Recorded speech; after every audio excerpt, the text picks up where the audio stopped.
नमस्कार दोस्तों, general lines में आप सभी का स्वागत है। ये भारतीय इतिहास का घटना चक्र का हल प्रश्न पत्र है। इसमें आधुनिक भारतीय इतिहास में जो सुभाष चंद्र बोस और आज़ाद हिंद फौज का है, तो उस टॉपिक को आज पढ़ेंगे, उसके क्वेश्चन आंसर्स देखेंगे। तो आइए नोट से स्टार्ट करते हैं। नेताजी सुभाष चंद्र बोस का जन्म 23 जनवरी 1897 को उड़ीसा के कटक में हुआ था। ठीक है। उन्होंने वर्ष 1919 में कलकत्ता विश्वविद्यालय से स्नातक की उपाधि प्राप्त की और वर्ष 1920 में वह भारतीय नागरिक सेवा ICS में उत्तीर्ण हुए। ठीक है। बाद में उन्होंने इस पद से त्यागपत्र दे दिया। 1938 और 1939 में कांग्रेस के अध्यक्ष बने। कब बने? हरिपुरा अधिवेशन में और त्रिपुरी में। ठीक है। 1938 हरिपुरा, 1939 त्रिपुरी में फिर उन्होंने त्यागपत्र दे दिया था। 1939 में कांग्रेस की अध्यक्षता से त्यागपत्र देकर फॉरवर्ड ब्लॉक की स्थापना की। ये फॉरवर्ड ब्लॉक भी उन्होंने कांग्रेस के अंदर ही बनाया था और वर्ष 1941 में जर्मनी चले गए। उन्होंने वर्ष 1943 में आज़ाद हिंद फौज की कमान संभाली, जिसे रास बिहारी बोस ने गठित किया था। ठीक है। प्राय उन्हें नेताजी के नाम से स्मरण किया जाता है। नेताजी किसने बोला था? ये हिटलर ने बोला था उन्हें। ठीक है। सुभाष चंद्र बोस को वर्ष 1938 में भारतीय राष्ट्रीय कांग्रेस का अध्यक्ष बनने के बाद गुरुदेव रविन्द्रनाथ टैगोर द्वारा शांति निकेतन में देश नायक की उपाधि से सम्मानित किया गया था। ठीक है। 1938 में जब इन्हें भारतीय राष्ट्रीय कांग्रेस का अध्यक्ष बने थे, तो रविन्द्रनाथ टैगोर द्वारा शांति निकेतन में इन्हें कौन सी उपाधि दी गई थी? देश नायक की। महात्मा गांधी ने उन्हें देशभक्तों का देशभक्त कहा था। सुभाष चंद्र बोस 3 अप्रैल 1941 को जर्मनी पहुंचे।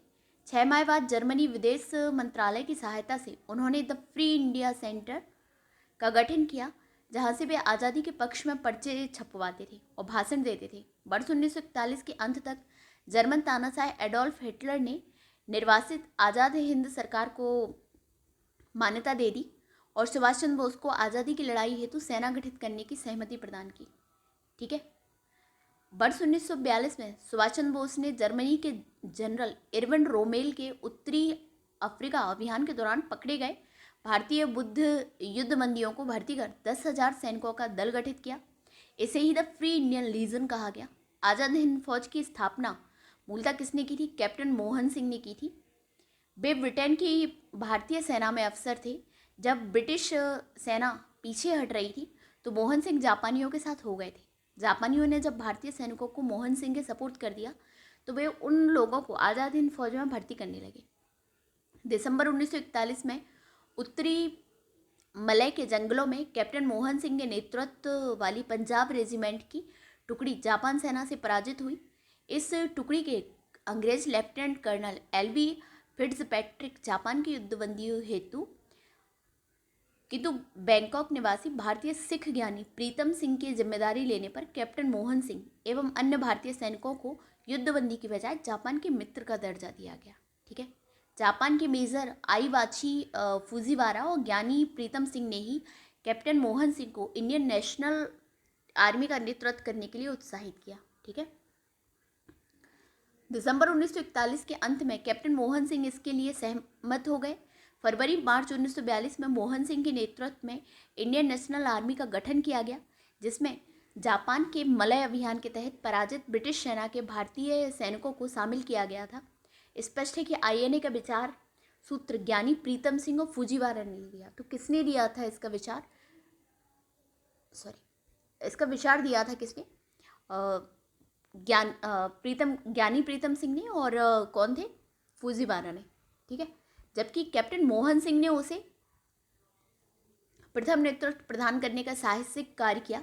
आज़ाद हिंद फौज की पहली डिवीजन का औपचारिक गठन सितंबर 1942 को हुआ और कैप्टन मोहन सिंह इसके प्रथम सेनापति बने। कब? औपचारिक गठन सितंबर 1942 को।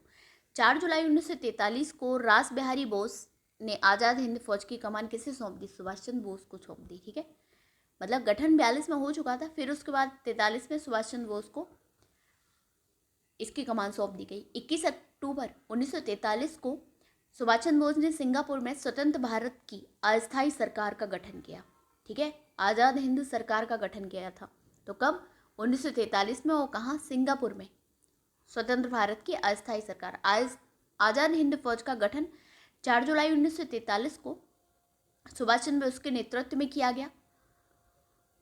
फौज का गठन सिंगापुर द्वीप पर किया गया, किंतु तब सिंगापुर द्वीप ब्रिटिश मलय का अंग था। ब्रिटिश मलय में शामिल 3 भाग थे, federated Malay, unfederated Malay, states settlement. तृतीय यानी स्टेट्स सेटलमेंट के अंतर्गत 4 अलग अलग क्षेत्रों को जोड़ा गया था, जो इस प्रकार है: मलक्का, वर्तमान में मलेशिया का एक राज्य; डिडिंग डिंगडिंग, वर्तमान में मलेशिया के पेराक राज्य का एक जिला है; पेनांग, वर्तमान में मलेशिया का एक राज्य है। सिंगापुर अगस्त 1963 में स्वतंत्रता की घोषणा की थी। तो ये 4 थे, ठीक है। 1963 को 16 सितंबर 1963 को मलेशिया का अंग बना।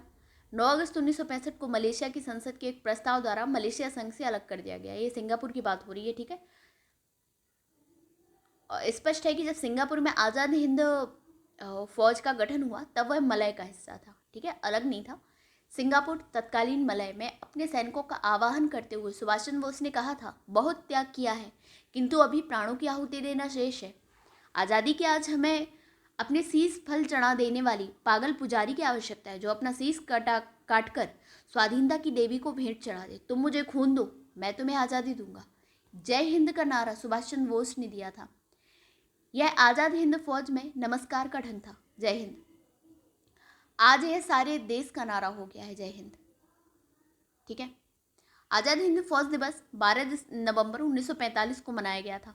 कब मनाया गया था आज़ाद हिंद फौज दिवस? 12 नवंबर 1945 को, जबकि 5 नवंबर से 11 नवंबर 1945 के मध्य आज़ाद हिंद फौज सप्ताह मनाया गया था। आज़ाद हिंद फौज के सैनिकों एवं अधिकारियों को गिरफ्तार कर ब्रिटिश सरकार ने नवंबर 1945 में दिल्ली के लाल किले में उन पर मुकदमा चलाया। इसमें 3 अभियुक्त थे। कौन कौन? प्रेम सहगल, गुरुबख्श सिंह, कौन कौन? प्रेम सहगल, गुरुबख्श सिंह और शाहनवाज को फांसी की सजा और राशिद अली को 7 वर्ष की कारावास का दंड दिया गया। इनके बचाव के लिए कांग्रेस ने आज़ाद हिंद फौज बचाओ समिति का गठन किया था। किसका? आज़ाद हिंद फौज बचाओ समिति का, जिसमें कौन था? भूलाभाई देसाई थे। इनके नेतृत्व में तेज बहादुर शप्रू, कैलाशनाथ काटजू, आसिफ अली, जवाहरलाल नेहरू प्रमुख वकील थे। और देश में तेज प्रतिक्रिया हुई सरकार के निर्णय के विरुद्ध। अंत में विवश होकर वायसराय लॉर्ड वेवेल ने अपने विशेषाधिकार का प्रयोग करते हुए मृत्युदंड की सजा को माफ कर पंडित जवाहरलाल नेहरू ने भारत के फाजीवाद और साम्राज्यवाद विरोधी निश्चित रुख के कारण जापान के विरुद्ध गुरिल्ला युद्ध की अपनी योजना के पक्ष में इलाहाबाद में हुई कांग्रेस कार्यकारिणी समिति की बैठक में बहुमत प्राप्त किया, ठीक है। तो ये हो गया है डिस्क्रिप्शन। अब क्वेश्चन आंसर देखते हैं प्रश्न को। तो फर्स्ट है, नेताजी सुभाष चंद्र बोस का जन्म जिस नगर में हुआ था वह है कौन सा है? तो कटक में हुआ था इनका जन्म, ठीक है। नेताजी सुभाष चंद्र बोस का जन्म 23 जनवरी 1897 को उड़ीसा के कटक में हुआ था। उन्होंने वर्ष 1919 में कलकत्ता विश्वविद्यालय से स्नातक की उपाधि प्राप्त की और वर्ष 1920 में वह भारतीय नागरिक सेवा में उत्तीर्ण हुए। वर्ष 1938 में हरिपुरा, 1939 में त्रिपुरी में कांग्रेस के अध्यक्ष बने। वर्ष 1939 में कांग्रेस की अध्यक्षता से त्यागपत्र देकर फॉरवर्ड ब्लॉक की स्थापना की और वर्ष 1941 में जर्मनी चले गए। उन्होंने वर्ष 1943 में आज़ाद हिंद फौज की कमान संभाली। प्रायः उन्हें नेताजी के नाम से स्मरण किया जाता है। सेकंड क्वेश्चन है, वर्ष 1939 में कांग्रेस को छोड़ने के पश्चात सुभाष चंद्र बोस ने किस दल की स्थापना की थी? उन्होंने फॉरवर्ड ब्लॉक की स्थापना की थी, ठीक है। तो डी आंसर हो जाएगा। नेक्स्ट है, सुभाष चंद्र बोस ने फॉरवर्ड ब्लॉक की स्थापना किस वर्ष की थी? तो 39 में की थी, जब यह त्रिपुरी का अध्यक्षता कर रहे थे। तो वहाँ से त्यागपत्र देकर फिर उन्होंने फॉरवर्ड ब्लॉक की स्थापना की थी। फॉरवर्ड ब्लॉक की स्थापना किसने की? तो सुभाष चंद्र बोस ने की थी। आयन मानसिक पुत्र था तो ज्ञानी प्रीतम सिंह का और क्या है, मेजर आइची फूजीवारा का। तो 1-4 हो जाएगा, ठीक है, डी हो जाएगा इसका। दिसंबर 1941 में उत्तरी मलय के जंगलों में कैप्टन मोहन सिंह के नेतृत्व वाली पंजाब रेजिमेंट की टुकड़ी जापानी सेना से पराजित हुई। इस टुकड़ी के अंग्रेज लेफ्टिनेंट कर्नल LV फिट्जपैट्रिक जापान के युद्धबंदी हुए, किंतु बैंकॉक निवासी भारतीय सिख ज्ञानी प्रीतम सिंह के जिम्मेदारी लेने पर कैप्टन मोहन सिंह एवं अन्य भारतीय सैनिकों को युद्धबंदी के बजाय जापान के मित्र का दर्जा दिया गया। ज्ञानी प्रीतम सिंह गदर पार्टी के सदस्य थे, ठीक है, और बैंकॉक में भारतीय स्वतंत्रता के लिए कार्यरत थे। श्री प्रीतम सिंह जापान के सहयोग से स्वतंत्र भारतीय सेना का गठन करना चाहते थे। वस्तुतः जापान के मेजर आई अवाची फूजीवारा एवं ज्ञानी प्रीतम सिंह ने ही कैप्टन मोहन सिंह को इंडियन नेशनल आर्मी का नेतृत्व करने के लिए प्रस्तुत किया। दिसंबर 1941 के अंत में कैप्टन मोहन सिंह इसके लिए सहमत हो गए और फरवरी मार्च 1942 में मोहन सिंह के नेतृत्व में इंडियन नेशनल आर्मी का गठन किया गया, ठीक है, जिसमें जापान के मलय अभियान के तहत पराजित ब्रिटिश सेना के भारतीय सैनिकों को शामिल किया गया था। स्पष्ट है कि आईएनए का विचार सूत्र ज्ञानी प्रीतम सिंह एवं फूजीवारा ने दिया। कैप्टन मोहन सिंह ने उसे प्रथम नेतृत्व प्रदान करने का साहसिक कार्य किया था। नेक्स्ट है, आईएनए किसके दिमाग की उपज थी, इसने किसकी स्थापना की? तो मोहन सिंह ही आएगा इसमें, क्योंकि सुभाष चंद्र बोस ने तो की नहीं थी और आंसर में कोई है नहीं है, ठीक है। तो नेक्स्ट है, आज़ाद हिंद फौज का विचार किसने सुझाया? तो ये मोहन सिंह थे, इन्होंने सुझाया था। बाकी यदि मतलब जो मेन विकल्प है वो ज्ञानी प्रीतम सिंह और मेजर फूजीवारा होगा, ठीक है। नेक्स्ट क्वेश्चन है, भारतीय राष्ट्रीय सेना की स्थापना किस वर्ष में हुई? तो ये हुई 1942 में, ठीक है, आईएनए की। व्यवहारिक रूप से सैन्य इकाई के रूप में इंडियन नेशनल आर्मी का गठन मार्च अप्रैल 1942 में कैप्टन मोहन सिंह द्वारा प्रारंभ कर दिया गया, किंतु उसके गठन की औपचारिक घोषणा जो है वो सितंबर 1942 में की गई थी। उल्लेखनीय है कि मलय क्षेत्र में भारतीयों द्वारा अपना राजनीतिक संगठन all Malay Indian independence league का गठन किया गया था। इसकी अध्यक्षता के लिए रास बिहारी बोस को आमंत्रित किया गया था। जून 1942 में संपन्न बैंकॉक सम्मेलन में एक काउंसिल ऑफ एक्शन एवं प्रतिनिधित्व समिति के गठन का प्रस्ताव दिया गया था, जिसे इंडियन इंडिपेंडेंस लीग एवं इंडियन नेशनल आर्मी के मध्य समन्वय अधीक्षण का दायित्व सौंपा गया। रास Bihari Bose council of action के अध्यक्ष बनाए गए थे, जबकि के मेनन, नेद्दाम राघवन नागरिक सदस्य और मोहन सिंह एवं गिलाली सैनिक सदस्य थे। जापानियों से मोहन सिंह के वैचारिक मतभेद के कारण दिसंबर 1942 में मोहन सिंह ने आईएनए के विघटन की घोषणा कर दी, किंतु रास बिहारी बोस ने मोहन सिंह को उनके पद से बर्खास्त कर दिया। बाद में मोहन सिंह जापानी सेना द्वारा गिरफ्तार कर लिए गए। आईएनए का नेतृत्व रास बिहारी बोस ने महानायक सुभाष चंद्र बोस को सौंप दिया। सिंगापुर पहुंचने के 2 दिन बाद 4 जुलाई 1943 को, कब 4 जुलाई 1943 को क्या हुआ था? सुभाष चंद्र बोस ने इंडियन नेशनल आर्मी का नेतृत्व ग्रहण कर लिया। सुविधा के लिए इसे द्वितीय इंडियन नेशनल आर्मी की संज्ञा भी दी जाती है। इसे ही हिंदी में आज़ाद हिंद फौज के नाम से जानते हैं। आज़ाद हिंद फौज का प्रथम सेनापति था तो मोहन सिंह थे, सेकंड फिर सुभाष चंद्र बोस हो जाएंगे, ठीक है। और औपचारिक गठन जो हुआ था वो 1 सितंबर 1942 को हुआ था, उस टाइम मोहन सिंह थे। आज़ाद हिंद सरकार के निर्माण की घोषणा की गई थी, तो ये कब की गई थी? 21 अक्टूबर 1943 को की गई थी सरकार की घोषणा, एक अस्थायी सरकार की घोषणा की गई थी, ठीक है।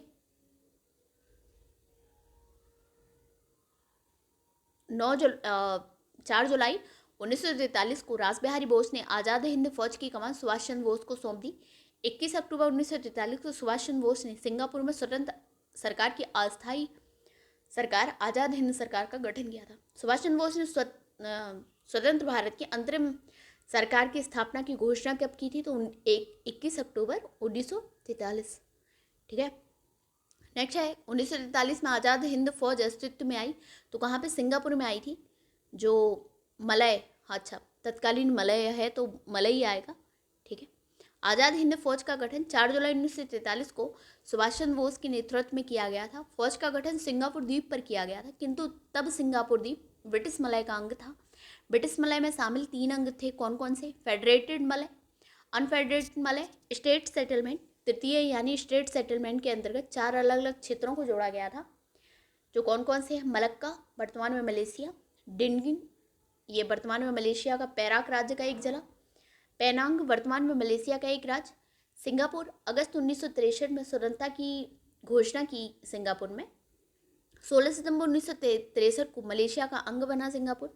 फिर 9 अगस्त 1965 को मलेशिया की संसद में एक प्रस्ताव द्वारा मलेशिया संघ से अलग कर दिया गया तथा इसी दिन से स्वतंत्र देश बना, ठीक है। और तब जब सिंगापुर में आज़ाद हिंद फौज का गठन हुआ था तो मलय का हिस्सा था, तो तत्कालीन मलय आंसर हो सकता है।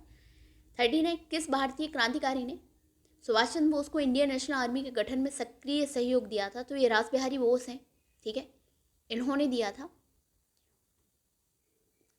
सुभाष चंद्र बोस जून 1943 में टोक्यो पहुंचे।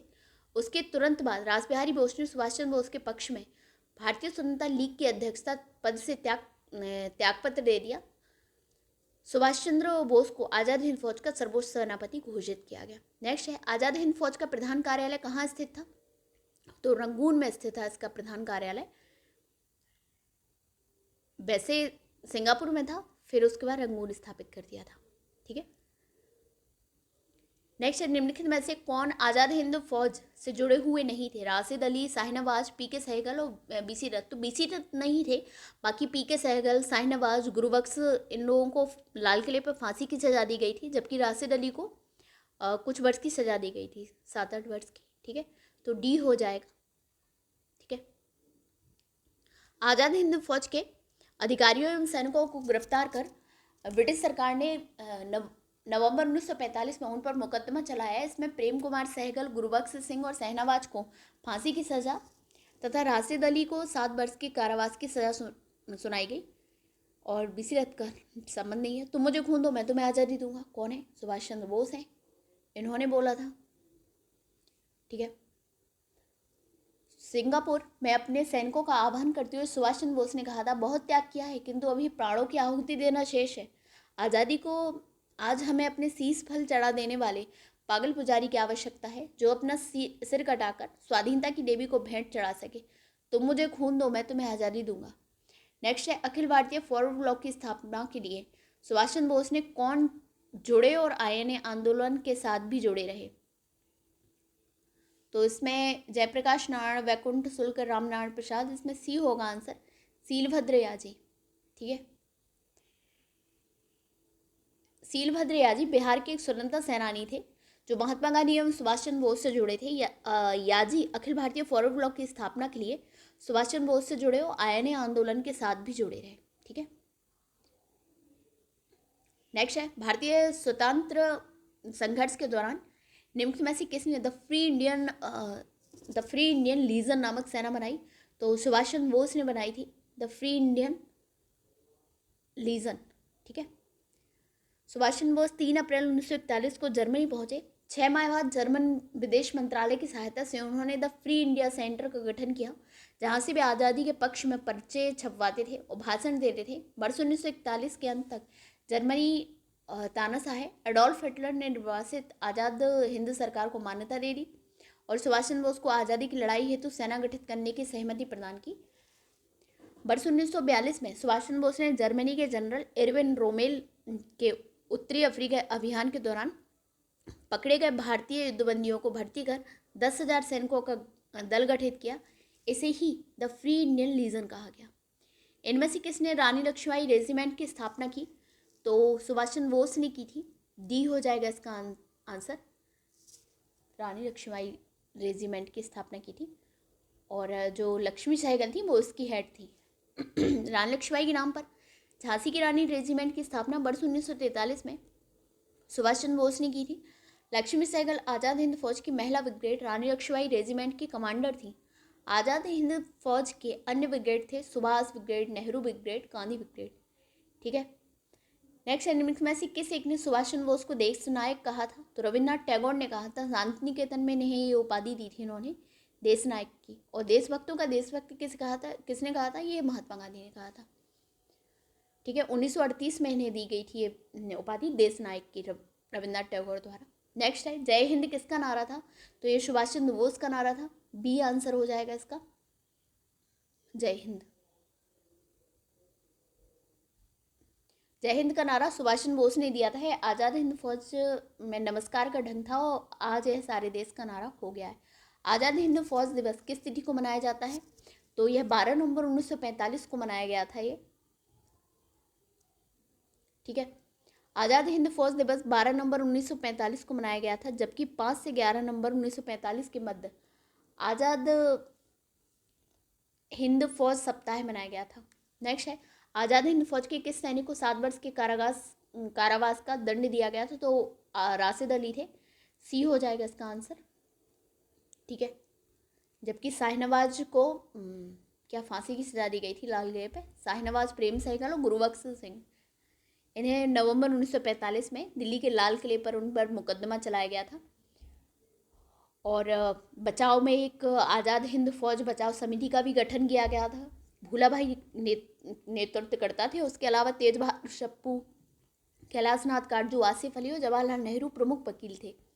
और इसका देश भर में तीव्र विरोध भी हुआ। फिर उसके बाद जो लॉर्ड बेबल थे उस टाइम वायसराय, उन्होंने मृत्युदंड की सजा को माफ़ कर दिया था। नेक्स्ट है, निम्नलिखित में से आज़ाद हिंद फौज के किस अधिकारी ने लाल किले पर लगाए गए मुकदमे का सामना नहीं किया? तो इसमें मोहन सिंह है। मोहन सिंह ने नहीं किया। ठीक है, ये आज़ाद हिंद फौज के पहले नेतृत्वकर्ता थे।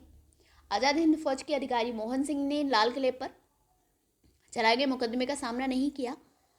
आज़ाद हिंद फौज के गिरफ्तार सैनिक एवं अधिकारियों पर अंग्रेज सरकार ने दिल्ली के लाल किले में नवंबर 1945 में मुकदमे चलाए, जिसमें एक हिंदू, एक मुसलमान, एक सिख को एक साथ अभियुक्त बनाया। बचाव पक्ष की ओर से भूला भाई देसाई, तेज बहादुर सप्रू और नेहरू वकील थे। नेहरू ने 25 वर्ष बाद बैरिस्टर का अपना लवादा पहना था इसमें। ठीक है, और इसके देशव्यापी विरोध में मुस्लिम लीग भी सम्मिलित हो गई। नेक्स्ट है, निम्नलिखित में से किसने 1945 में आज़ाद हिंद फौज की ओर से लाल किले के मुकदमे में पैरवी कर रहे वकीलों की अध्यक्षता की? तो भूला भाई देसाई ने की थी अध्यक्षता। बाकी कैलाश नाथ काटजू, तेज बहादुर सप्रू, जवाहरलाल नेहरू उस समिति में थे। ठीक है, सदस्य थे। इसके अलावा अरुणा आसिफ अली भी थे। नेक्स्ट है, आज़ाद हिंद फौज के अधिकारियों के उनके लाल किले में चल रहे मुकदमे उनके पक्ष में निम्नलिखित में से किसने वकालत की थी? तो इसमें से तेज बहादुर सप्रू हैं, इन्होंने वकालत की थी। तो डी आंसर हो जाएगा। नेक्स्ट है, वर्ष 1945 में आज़ाद हिंद फौज के लाल किले में दिल्ली के मुकदमे की पैरवी निम्नलिखित में से किसने की थी? तो सरदार वल्लभ भाई पटेल ने की थी पैरवी। नहीं की थी आ रहा, तो इसमें नहीं की थी। ठीक है, सॉरी। भूला भाई देसाई नेतृत्व करता थे। इसके अलावा पंडित जवाहरलाल नेहरू, कैलाश नाथ काटजू और अरुणा आसिफ अली और तेज बहादुर सप्रू तो ये सब क्या थे? उसके सदस्य थे उस समिति के। और वल्लभ भाई पटेल नहीं थे उस समिति में। ठीक है, नेक्स्ट निम्नलिखित में से कौन प्रसिद्ध आईएनए मुकदमे के वकील थे? तो आईएनए मुकदमे के वकील अरुणा आसिफ अली भी थे, भूला भाई देसाई भी थे, और तेज बहादुर सप्रू थे, जवाहरलाल नेहरू थे और कैलाश नाथ काटजू भी थे। ठीक है, तो इसमें दोनों दिया गया है ऑप्शन। बाकी भूला भाई देसाई जो थे वो नेतृत्वकर्ता भी थे उस समिति के, जो बनाई गई थी बचाव पक्ष समिति। अगला है, निम्न में से 1945-46 में दिल्ली में हुए आईएनए के मुकदमे के पक्ष में पेश हुए वकील थे? तो राजेंद्र प्रसाद, भूला भाई देसाई, सरदार पटेल। तो भूला भाई देसाई थे। बी हो जाएगा। बी हो जाएगा इसका आंसर। नेक्स्ट है, दिल्ली के लाल किले में प्रसिद्ध आज़ाद हिंद फौज सरकार पर अभियोग चलाया गया। तो 1945 में चलाया गया था। आईएनए के अधिकारियों पर मुकदमा चलाया गया था। तो कहाँ पे चलाया गया था? दिल्ली के लाल किले पर चलाया गया था। आईएनए को गिरफ्तार अधिकारियों पर नवंबर 1945 में दिल्ली के लाल किले में मुकदमा चलाया गया। अधिकारी कौन थे आईएनए के?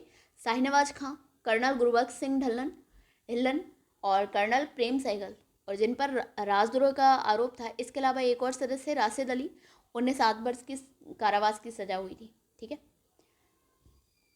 नेक्स्ट है, औपनिवेशिक भारत के संदर्भ में शाहनवाज, प्रेम कुमार सहगल, गुरबख्श सिंह ढिल्लों याद किए जाते हैं। तो आज़ाद हिंद फौज के अधिकारियों के रूप में डी हो जाएगा इसका आंसर। ठीक है, नेक्स्ट है, वर्ष 1945 की प्रमुख घटनाएं थी बेबल योजना, शिमला सम्मेलन हो, नौसेना विद्रोह, आज़ाद हिंद फौज मुकदमा। तो 4 तो था ही था, और इसके अलावा नौसेना विद्रोह बाद में हुआ है, 45 में नहीं हुआ है। तो 1, 2, 4 हो जाएगा। तो सी हो जाना चाहिए इसका आंसर। ठीक है, 1, 2, 4। ठीक है, नेक्स्ट है, अच्छा, बेबल योजना जो थी वो 14 जून 1945 को आई थी। शिमला सम्मेलन जो था वो 25 जून से 14 जुलाई 1945 को हुआ था। नौसेना विद्रोह जो था वो 18 से 23 फरवरी 1946 में हुआ था। आज़ाद हिंद फौज मुकदमा जो था वो नवंबर 1945 में हुआ था। नेक्स्ट, सुभाष चंद्र बोस का राजनीतिक गुरु कौन था? तो CR दास थे, चित्तरंजन दास। ठीक है, इलाहाबाद में संपन्न कार्यकारिणी कांग्रेस कार्यकारिणी समिति की बैठक में निम्नलिखित सदस्यों में से एक सदस्य भारत के नाजीवाद, फाजीवाद और साम्राज्यवादी विरोधी निश्चित रूप के कारण जापान के विरुद्ध गुरिल्ला युद्ध की अपनी योजना के पक्ष में बहुमत जुटाने में सक्षम हुए। तो ये जवाहरलाल नेहरू थे। डी हो जाएगा इसका आंसर। ठीक है, क्या था इसमें? पंडित जवाहरलाल नेहरू ने भारत के नाजीवाद, फाजीवाद और साम्राज्यवाद विरोधी निश्चित रूप के कारण जापान के विरुद्ध गुरिल्ला युद्ध को अपनी योजना के पक्ष में इलाहाबाद में हुए कांग्रेस कार्यकारिणी समिति की बैठक में बहुमत प्राप्त किया। तो ये आज़ाद हिंद फौज का कंप्लीट हुआ। नेक्स्ट कैबिनेट मिशन योजना हम लोग नेक्स्ट वीडियो में करेंगे। आपको हमारा वीडियो अच्छा लगा तो लाइक करिए, हमारे चैनल को शेयर करिए, सब्सक्राइब करिए। और भी वीडियो देखने हैं तो वो भी देख सकते हैं। धन्यवाद।